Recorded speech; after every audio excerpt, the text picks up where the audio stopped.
time for one final question for all of the panelists. What should young adults, and I would say all people, do in preparation for the terrible times ahead? Freeze-dried food. I was going to say, let Chris make a joke right now. Chicken. Well, obviously, the daily rosary is essential because, as Our Lady promised, you will not be conquered by misfortune if you pray her rosary devoutly.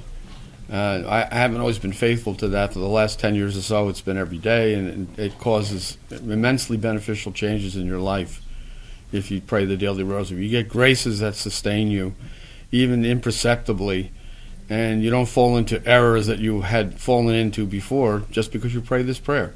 And even if you're only doing your best to meditate on the rosaries, at least you're meditate on the mysteries, at least you're making the effort. So that's essential. That's the atomic weapon in our arsenal. If everybody prayed the rosary, I'm thinking of the famous historic example of how there was a rosary crusade in Austria in which only 10% of the population participated, and for some strange reason, the Soviets just up and left. And if you read historical literature on this, the historians really don't know why this happened. They don't have a rational explanation for why they would give up such choice real estate. They just left. After there was a rosary procession in the street by 1 million people and a rosary rally throughout the country. Again, 10% of the population. And if 10% of the population of this country prayed the rosary for the upcoming election, the red wave would be guaranteed. Not only that, if the Catholic Church, and talking about what we can do for the future, get the bishops to activate themselves. Let's assume the bishops had opposed the idiotic COVID lockdowns, and every bishop had gone to his cathedral, stood in front of it and said, there will be Mass here on Sunday, there will be no lockdown, come and arrest me. Not one of them would have been arrested. And the whole thing would have stopped in its tracks. There would have been no lockdowns of any churches, and because the churches weren't locked down, nothing else would have been locked down. Same with abortion. If the bishops led a crusade in the streets like the civil rights movement in the 1960s to end abortion in this country, it wouldn't last 6 months. State by state, it would be shut down, invalidated. So the church is a sleeping giant. So pray the rosary and pray that the bishops and that the hierarchy of the church come to life again. Romano Amerio in this great book, Iota Unum. Write this down. IOTA-UNUM. Everything I've written about the crisis in the church is a comic book compared to this book. So go get his book.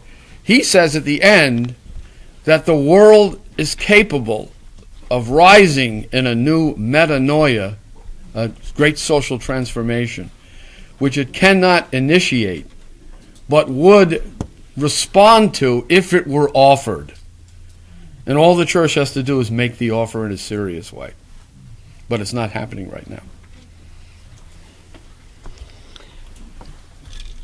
Yes, I mean, I would strongly urge you. I mean, there's a lot we could say in terms of, yes, how do we prepare for the probably very terrible times that are coming up? But to just give a very short answer, I would say, look, grow in your devotion to the Blessed Virgin Mary. I mean, obviously what Chris said about the daily rosary is a very important element in that, but I would kind of just expand it and say, look, grow in your devotion to her. There's a book that I like a lot. I think it's very helpful to just meditate and appreciate more and more the beautiful life of our Blessed Mother. It's called The Life of Mary as Seen by the Mystics. It's put out by Tan. I would strongly recommend that. I think it's fairly easy reading, and I think it can be very beneficial, very, very spiritually beneficial. I would definitely also encourage you to read the book, the book by St. Louis de Montfort called The Secret of the Rosary. It's probably the best book out there in terms of just its simplicity, succinctness, and also, really packs a powerful punch there.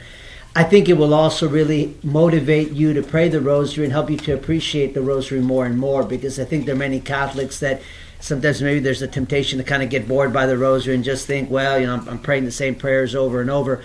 I think that if you, take the time and make the effort to read the book Secret of the Rosary, again by St. Louis de Montfort, it'll be a big, big help. And then, just off the top of my head, another book I'd recommend is also True Devotion to Mary. True Devotion to Mary by also Saint Louis de Montfort, and which would involve long term also the consecration. I mean, consecrating yourself to our Blessed Mother. Those are some of the ways that you can grow in your devotion to our Blessed Mother. The other book I'd recommend is The Glories of Mary by St. Alphonsus Liguori. And St. Alphonsus Liguori also, he gives you, in that book, he also gives you some very practical ways to practice Marian devotion. You know, talk about, for example, you know, visiting, like making a visit to Marian shrines, and a number of the saints will talk about, you know, praying the Hail Mary, you know, at the strike of every hour, you know, every hour praying a Hail Mary. Obviously, I think something very beautiful is also, you know, offering flowers to our Blessed Mother. You know, we have a group of, actually some of them here today from my little chapel, where we have ladies there at the different chapels that, you know, like this, who will prepare the flowers for our Blessed Mother. I think that's something also very beautiful. I mean, do it with love. I mean, really do it out of as a way to honor her and to show her that you love her. All of these are small ways that you can practice devotion to Mary. I'd say, look, that's really, really important. I mean, the saints tell us, I think also in particular St. Alphonsus Liguori, I mean, if we're devoted to our Blessed Mother, I mean, our salvation is, you know, guaranteed. So, for people in their 20s, I'd recommend 3 months in prison.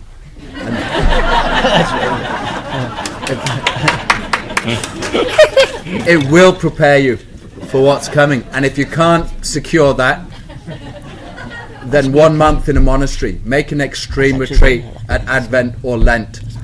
Really basic. And if you don't want to trouble a monastery, get together, 10 of you, find an old property, very basic. 8 of you get solitary confinement for a month, and the other 2, the worst 2 cooks, have to cook rice twice a day, every day, and that's all, with a bit of something else.